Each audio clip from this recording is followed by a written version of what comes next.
যদি বেঁচে থাকি সাল থাকবে তখন 2051। অনেক বৃদ্ধ হয়ে গেছি, ঠিক মতো চোখে দেখি না।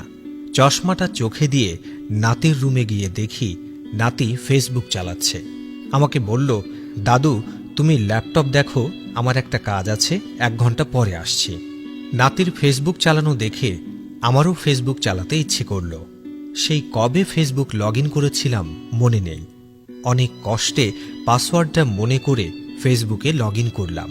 লগ ইন করেই দেখি আমার নাতির বয়সী কয়েকজন ফ্রেন্ড রিকোয়েস্ট পাঠিয়েছে, আবার মেসেজও দিয়েছে।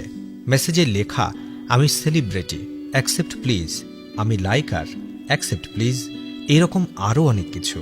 ফ্রেন্ড লিস্টে ঢুকে দেখি ফ্রেন্ড 4202 জন। এই ফ্রেন্ডগুলো অ্যাড করতে প্রায় 6 বছর লেগেছে, আর এখন 6 দিনেই নাতিরা 5000 ফ্রেন্ড করে ফেলে। দিন অনেক বদলে গেছে।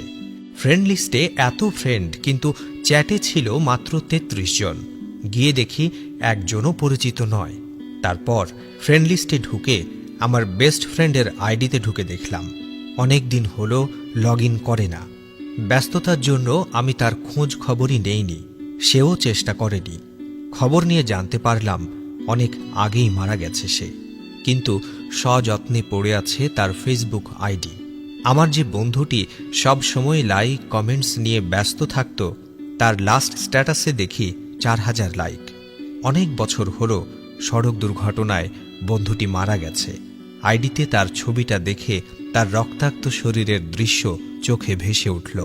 যে বন্ধুটি পেজ নিয়ে ব্যস্ত থাকত, আজ তার পেজ পড়ে রয়েছে, কিন্তু সে নেই।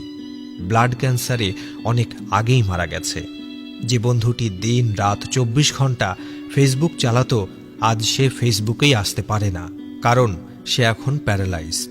ফ্রেন্ড লিস্টে এখনও আইডিটা চকমক করছে। ফেসবুকের জনপ্রিয় লেখক ছিল যে বন্ধুটি, তার লাস্ট স্ট্যাটাসে এখন ভালো ভালো কমেন্টস পড়ছে, কিন্তু সে কোনো রিপ্লাই করতে পারছে না, কারণ সে আর নেই। যেসব বান্ধবীদের সারা দিন জ্বালাতাম, আজ তারা আমার মতো নাতি নাতনি নিয়ে ব্যস্ত। ফেসবুকে আসার সময় কই। আরও চেনা অচেনা অনেকের আইডি নষ্ট হয়ে গেছে। অনেকেই আমার মতো বৃদ্ধ হয়ে গেছে, তাই ফেসবুকে আর আসে না। জানা অজানা অনেকেই মারা গেছে, কিন্তু পড়ে আছে তাদের প্রিয় ফেসবুক আইডি। বন্ধুদের সাথে চ্যাট করা মেসেজগুলো দেখেই শব্দ করে হেসে উঠলাম। যখন মনে হলো তারা আর এই পৃথিবীতে নেই, মুহূর্তেই গা শিউরে ওঠে। জানা অজানা কত বন্ধু হারিয়ে গেছে তা আমার জানা নেই। হয়তো কেউ কেউ না ফেরার দেশে চলে গেছে, কিন্তু আজও পড়ে আছে তাদের সেই ফেসবুক আইডি। আজ আর আগের মতো লগ ইন হয় না সেই আইডিতে। লাইক কমেন্ট স্ট্যাটাস কিছুই আর আসে না, কিন্তু তাদের দেয়া সেই স্ট্যাটাসে হাজারো লাইক কমেন্ট পড়ছে, কিন্তু রিপ্লাই কেউ দিচ্ছে না। কে দেবে? সেই তো না ফেরার দেশে চলে গেছে। যে ছেলেটা দিন রাত ফেসবুকে থাকত, বন্ধুদের মেয়েদের মেসেজ দিয়ে রাগাতো, আজ আর সে নেই। এইভাবে দিন দিন ফেসবুক থেকে অনেক জন হারিয়ে যাচ্ছে, যা অজানায় রয়ে যায়।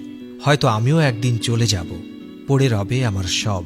আমার ফেসবুক আর লগ ইন হবে না, কোনো স্ট্যাটাস দেয়া হবে না। আমার ইনবক্সে মেসেজ এসে অনেক মেসেজ জমা হবে, টাইম লাইনে অনেক নোটিফিকেশান আসবে, অনেক জন আমাকে রিকোয়েস্ট পাঠাবে, কিন্তু হয়তো সেই দিন আমি রিপ্লাই দিতে পারবো না। হয়তো আরও বুড়ো হয়ে যাব, চোখের আলো থাকবে না। সব কিছু এইভাবে একদিন পড়ে রবে, কিন্তু আমি আপনি আমরা সবাই বিলীন হয়ে যাব। পড়ে থাকবে আমাদের সেই সকল স্মৃতি। এই ভেবে চোখের জলে দাড়ি ভিজে গেল। এটাই জীবন, একদিন আমাকেও চলে যেতে হবে এই সুন্দর পৃথিবী ছেড়ে, কিন্তু পড়ে রবে আমার সেই স্মৃতি মাখা প্রিয় ফেসবুক আইডি। তারপর ধীরে ধীরে তলিয়ে যাব, কেউ আমাকে আর আগের মতো খুঁজবে না। চোখের পানিটা মুছে লগ আউট করলাম। হয়তো এটাই আমার জীবনের লাস্ট ফেসবুক চালানো। যদি ভিডিওটি ভালো লেগে থাকে তাহলে অবশ্যই রিয়ান মোটিভেট পেজটি লাইক করবেন এবং অন্যদের এই ভিডিওটি দেখানোর জন্য শেয়ার করবেন। আজকের এই ভিডিওটি দেখার জন্য আপনাকে অসংখ্য ধন্যবাদ। ভালো থাকুন, সুস্থ থাকুন। ধন্যবাদ সবাইকে।